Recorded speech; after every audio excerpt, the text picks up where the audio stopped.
फक्त मराठी यूट्यूब चॅनलला सबस्क्राईब करा आणि आमचे लेटेस्ट व्हिडिओज पाहण्यासाठी बेल आयकॉनवर क्लिक करा. लेटेस्ट अपडेट्ससाठी आमचा इंस्टाग्राम, ट्विटर आणि फेसबुक हँडल्सना फॉलो करा.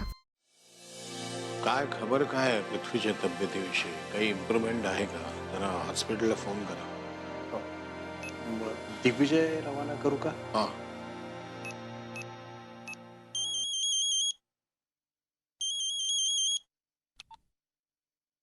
किंवा असं करा, दिग्विजयच्या ऐवजी डॉक्टरांना डायरेक्ट फोन करा. दिग्विजयला काय कळणार आहे त्याच्यामध्ये? हेच खटकतं मला तुमचं. ह्यांना हे कळत नाही, ह्यांना ते कळत नाही, ह्यांना अक्कल नाही, हे मूर्ख आहेत. हे सगळं ठरवणारे तुम्ही कोण?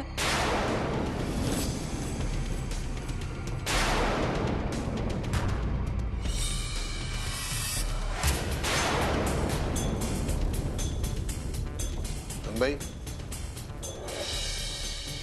तुम्हाला जे काही बोलायचं असेल तर स्पष्ट बोला. स्पष्टच बोलतेय मी. ह्यांच्यावर तर तुमचा विश्वासच नाही. तसं नाही असून बाई. तसंच आहे. नाहीतर सोनावणेंना त्यांना लावायला सांगितलेला फोन कॅन्सल करून तुम्ही डॉक्टरना फोन करायला सांगितला नसता. कारण ज्याचं काम त्यालाच ठाऊक असतं सुनबाई. मग तुमच्या थोरल्या चिरंजीवांचं काय काम आहे? आम्हाला वाटतं ते त्याचं त्यालाही अजून कळलेलं नाही. का तुम्ही त्यांना कळूच दिलं नाही? तसं नाहीये. प्रत्येक व्यक्तीचा स्वतःचा असा एक वकूब असतो, एक बुद्धी असते जी ज्याची त्यांनी ओळखायची असते. पण काही जणांना नाही स्वतःहून ओळखताय. मग नाही ओळखतायत तर दुसऱ्यांनी सांगितलेलं ऐकायला पाहिजे, ते ऐकावं. पण त्यासाठी दुसऱ्यांनी त्यांना काहीतरी सांगायचं असतं ना. काय सांगितलं तुम्ही त्यांना? बोला ना. आजपर्यंत तुम्ही माझ्या नवऱ्याला काय मार्गदर्शन केलंय? सांगा बा. मान्य की ते भडक डोक्याचे आहेत. ताबा सुटल्यावर ते कुणाला काहीही बोलू शकतात. पण तुम्ही त्यांना कधी समजावलं? एक वडील म्हणून? आबासाहेब इनामदार म्हणून नाही. मंथरा घरात घुसली ना त्यावेळेस तिला सगळ्यात पहिल्यांदा विरोध करणारा माझाच नवरा होता. पण तुम्ही त्यांना महत्व देत नाही ना. हे जर का महत्व त्यांना आधीच दिलं असतं ना तर मंथरा घरात घुसलीच नसती. मंथरा घरात घुसली तेव्हापासून घरात जे काही सुरू आहे ना ते भयानक आहे, हे मला सुद्धा मान्य आहे. पण त्यात आमच्यापैकी कुणाची चूक आहे आबा? सुनबाई, तुम्ही मध्ये पडू नका. मी आबांशी बोलते आणि हा आमच्या घरातला मामला आहे.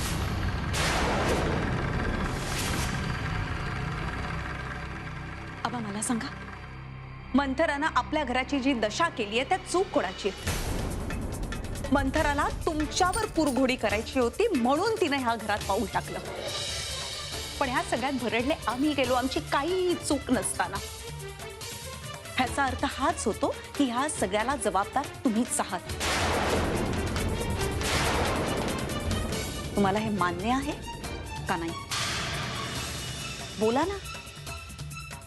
तुमच्या गप्प बसण्याने प्रॉब्लेम सुटणार नाहीये. उलट तुमच्या ना बोलण्यानेच सगळे प्रॉब्लेम सुरू होतात आणि हे तुम्हाला कधी कळलंही नाही. सुनबाई, तुम्ही जे काही म्हणतात ते आम्हाला मान्य आहे. मान्य तर करावं लागेलच ना तुम्हाला, कारण तुमच्याकडे दुसरा पर्याय नाहीये.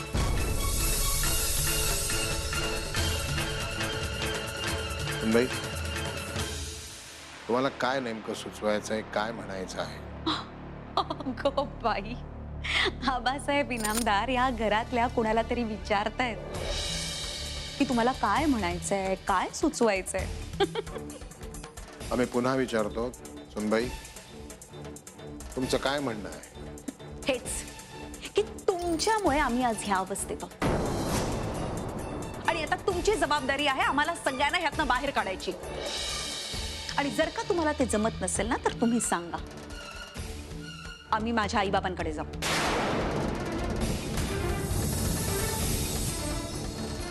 आम्ही म्हणजे? आम्ही म्हणजे मी आणि हे दिग्विजयला माहिती आहे, मान्य आहे? माहित नाही, पण मी त्यांना समजावे. हे असं ना अधांतरी लटकत राहण्यापेक्षा मी माझ्या माहेरी जाईन. आणि ह्यात तुम्ही माझ्या वडिलांना काहीही बोलायचं नाही.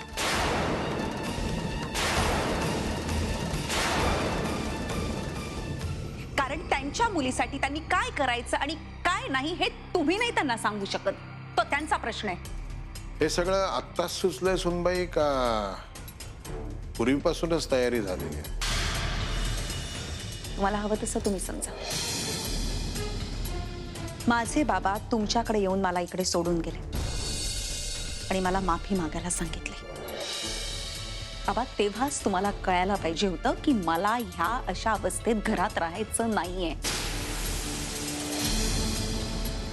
कुणीही ना स्पष्टपणे तुमच्याशी बोलत नाही, पण माझा नाईलाज आहे ना, म्हणून मला हे सगळं तुम्हाला बोलावं लागलंय.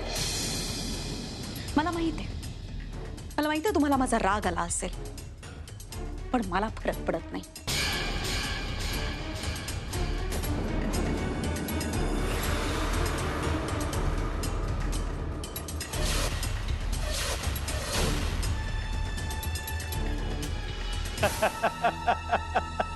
काय सांगताय काय? नाही पण हे सगळं असंच होतंय ना? क्या बात आहे. वा वा वा वा. चला तर मग, म्हणजे शत्रू पक्ष आपापसात भांडणार आणि ही लढाई आपण जिंकणार. क्या बात आहे. हा हा, पण एक गोष्ट, या सगळ्या गोड गोड बातम्या माझ्या कानापर्यंत येऊ द्यात. हा चला फोन ठेवतो. काय झालं असायला? काय नाही, आपल्या मॅडम काय चीज आहेत ना, ते ह्या इनामदारांना हळूहळू कळेल बघ. मॅडमचा प्लॅन वर्क होतोय. फोडा आणि राज्य करा. कसं आहे सेक्रेटरी, आपण एकत्र चाललो तर समोरच्या ध्येयापर्यंत आपण कधी पोहोचलो हे लक्षातही येत नाही. पण आपण एकटे चाललो तर मग समोरचं ध्येय लांबच लांब राहतं. खरं तर संकटांवर मात करण्यासाठी आपण एकटे असतो, एकटे. पण परिणामी हाती काय येतं? तर अपयश. नेमकं हेच ते इनामदार करताय. झाली इनामदारांच्या घराची वाताहत सुरू झाली. पण हे फक्त पृथ्वी बरा होईपर्यंत. तुम्हाला काय वाटतं सेक्रेटरी, मॅडम अशा शांत राहतील? त्यांना या सगळ्या गोष्टींची कल्पना नसणार? खरं तर या सगळ्या गोष्टींची तजवीज त्याने आधीच करून ठेवली असणार. बघत काय राहिलात? या सगळ्या गोष्टींची इत्तमभूत माहिती मॅडमना कळवूया. चला, खुश होतील मॅडम. कसली बातमी? कसली बातमी? गोदाक्काने अंजलीला हॉस्पिटलच्या बाहेर काढलेला आहे.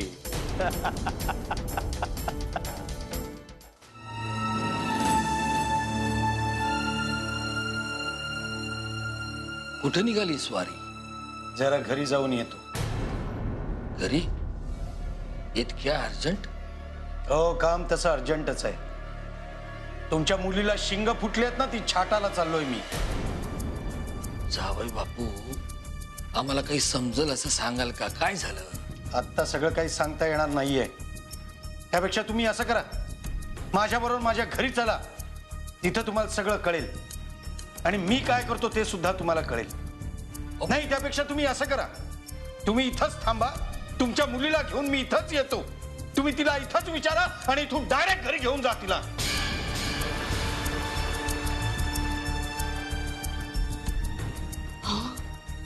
काय चाललंय हे? काही नाही, खास नाही. नवरा बायको मधलं प्रेम आहे. जाऊन दे त्यांना, अशाने प्रेम वाढीच लागते. तुमच्या लेकीने काय करून ठेवलंय काही समजाया मार्ग नाही. अशा वेळी माझी लेक आणि बाकीच्या वेळी तुमची लेक. मला तर टेन्शनच आलंय. जावई बापू असे तावा तावानी गेले, काही विपरीत तर नाही ना होणार? मला काय वाटतं माहितीये का, तुम्ही त्यांच्या बरोबर गेला असतात तर आम्ही त्यांच्या संग गेलो असतो तर काय झालं असतं? एकतर तुम्ही इथे एकल्या राहिले असता आणि आम्ही तिकडे गेलो असतो त्यांच्या संग आबासाहेबांच्या घरी तर तमाशा झाला असता. कारण घरामध्ये आबा आहे. आम्हाला बघितल्यावर तमाशा करणार, आमच्या हातात हलगी देणार आणि म्हणणार वाजीव आता. ते गेलेत ठीक आहे, आपण इथं थांबायचं ते आवश्यक आहे. हा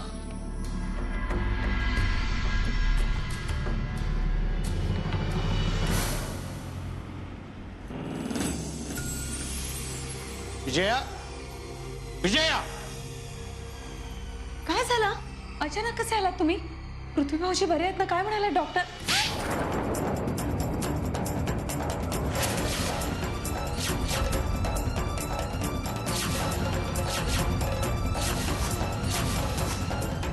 अहो, काय झालं? का मारलात मला असं?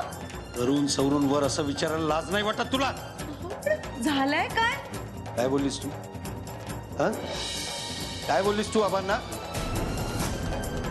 माझ्या वडिलांची अशा भाषेत बोलायची हिंमत कशी झाली तुला?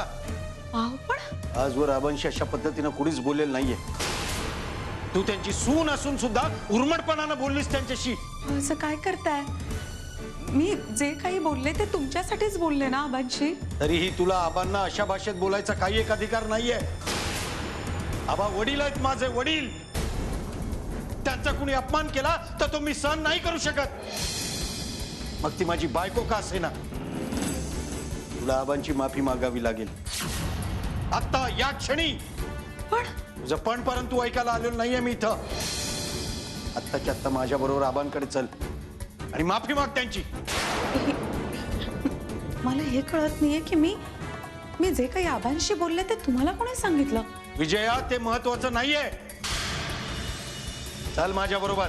अहो पण मी आबांना असं काहीही बोलले नाही की ज्यामुळे त्यांचा अपमान होईल. विजया, तू जे काय बोललीस ना ते सगळं समजलंय मला. आत्ताच्या आत्ता या क्षणी मुकट्यानं माझ्या बरोबर चल, नाहीतर फरफटत घेऊन जाईन तुला. विजया चल. चल माफी माग त्यांची. विजया, कान फुटले का तुझे? आबांची माफी माग आत्ताच्या आत्ता, नाहीतर धक्के मारून घराच्या बाहेर काढीन. दिग्विजय, हे सगळं काय चाललंय आम्हाला कळेल. ही मगाशी तुम्हाला जे बोलली त्यापेक्षाही ज्या भाषेत ती तुमच्याशी बोलली ती भाषा इनामदार घराण्यांच्या सुनेला शोभणारी नाहीये. म्हणूनच मीला इथं आणले तुमची माफी मागायला. जर आत्ताच्या आत्ता हिनं तुमची माफी मागितली नाही तर मी हिला घराच्या बाहेर धक्के मारून बाहेर घालवणार आहे. हे असं केलं तर ते इनामदार घराण्याच्या मुलाला शोभणार नाही. इनामदार घराण्याची ही रीत नाही, परंपरा नाही. सुनबाई आम्हाला जे काही बोलल्या, जसं बोलल्या, हा जर गुन्हा घडत असेल, ठरत असेल, तर अशा तऱ्हेने इनामदार घराण्यामधल्या स्त्रीला, विशेष करून सुनेला घराबाहेर धक्के मारून काढणं हा अधिक गंभीर गुन्हा ठरेल. दिग्विजय सिंग, सुनबाई आम्हाला जे काही बोलल्या, जसं बोलल्या, ते अगदी रास्तच आहे. दिग्विजय, त्यांचं ते बोलणं हे लाख मोलाचं होतं, जे आम्हाला मान्य आहे. त्यांच्या त्या सल्ल्यामुळे आमचे डोळे उघडलेले आहेत. दिग्विजय, हे आपल्या घरावर जी संकट येत आहेत, ही संकट दुसऱ्या कुणामुळे नसून ही फक्त आमच्यामुळे होत आहेत, येत आहेत. हा सुनबाईंचा आरोप म्हणणं हे आम्हाला पूर्णपणे मान्य आहे. आणि अशा परिस्थितीमध्ये आम्ही सुनबाईच्या नवऱ्याला म्हणजे तुम्हाला जेवढं हवं तेवढं आणि तसं महत्व देत नाही, हाही सुनबाईंचा आरोप अत्यंत बरोबर आहे. आम्ही तुम्हाला कमी लेखतो, घालून पाडून बोलतो, तुमच्याशी नीट वागत नाही, तुमच्या अक्कल हुशारीवरती आमचा विश्वास नाही. हे सगळे आरोप आम्हाला मान्य आहे.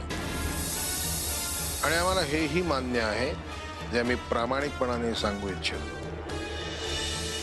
की आमच्या घरामध्ये जी संकट येत आहेत, आलेली आहेत, त्या पाठीमागचा जो प्रॉब्लेम आहे तो दुसरा तिसरा कुणीही नसून, कुठलीही व्यक्ती नसून, फक्त आम्ही आहोत.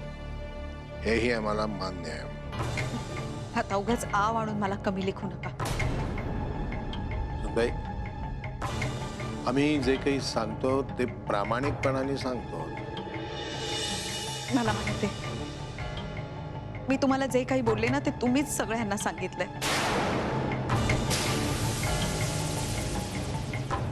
आम्ही असं काही केलेलं नाही सुनबाई. आता तुम्ही सांगाल मला की मी ह्यातलं काही सांगितलं नाही म्हणून.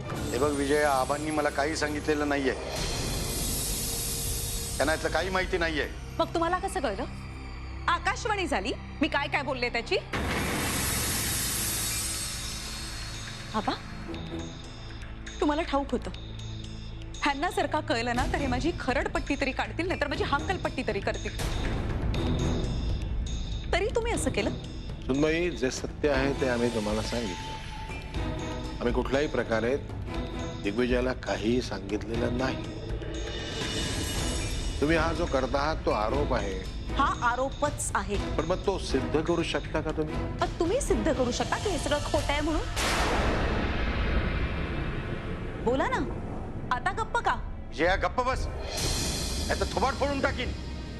हे असं करू ना तुम्ही स्वतःच महत्व कमी करून घेताय. तुम्हाला कळत नाही हे तुम्हाला का मान देत नाहीत ते. ह्यांना सिद्ध तर करू दे ना की मी केलेला आरोप खोटा आहे. मी सिद्ध करू शकतो की हा आरोप खोटा आहे.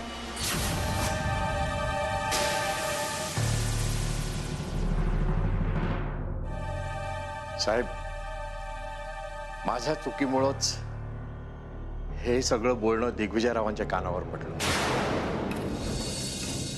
मी दिग्विजय साहेबांना लावलेला फोन तसाच चालू राहिला आणि त्यांनी हे सगळं. वा बास आहे. हा तर तुमचाच माणूस आहे ना. आणि त्यांनी तर सगळ्यांसमोर त्यांची चूक कबूल केली. काय शिक्षा देणार आहात तुम्ही तुमच्या माणसाला? विजया बास झाला आता. चल निघेतून. नाही, मी येणार नाहीये. मला ऐकायचंय की आबासाहेब इनामदार सोनावणेंना काय शिक्षा फरमावता येते. विजया खूप झालं, चल आता.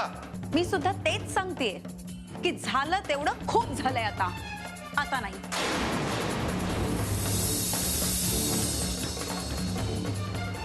आबासाहेब इनामदार हरले कारण त्यांच्या मर्जीतल्या माणसासाठी त्यांच्याकडे शिक्षाच नाहीये. विजया साहेब, सॉरी, माझ्यामुळे